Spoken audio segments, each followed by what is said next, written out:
ఓం నమో భగవతే రమణాయ నమః.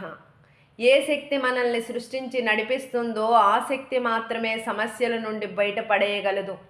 ఏ శక్తి అన్నిటికీ ఆధారమై అన్నిటిలో ఉన్నదో ఆ శక్తి కోరుకున్న లక్ష్యాలను చేరుకునే మార్గాలను చూపిస్తుంది.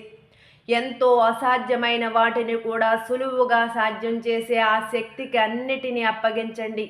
అక్కడ అసాధ్యం, కష్టం, అడ్డంకి, ఇంకొంచెం టైం పడుతుంది, ఇంకా ఎన్నో చేయాలి అలాంటి పదాలకు అవకాశమే లేదు. అన్నిటినీ వెంటనే సాధ్యం చేస్తుంది. మీలో ఉన్న ఆ శక్తిని అనుభూతి చెందడం కోసం ఏదొకటి చేస్తూ అలా ఆనందిస్తూ ఉండండి. ఎటువంటి సందేహాలు పెట్టుకోకండి. ఈ సృష్టి అంతటినీ నడిపించే ఆ శక్తి మీ లక్ష్యాలను చేరుకునేటట్లు చేస్తుంది. పూర్తిగా సరెండర్ అవ్వండి, నమ్మండి, అద్భుతాలను సృష్టించండి. Thank you masters, thank you.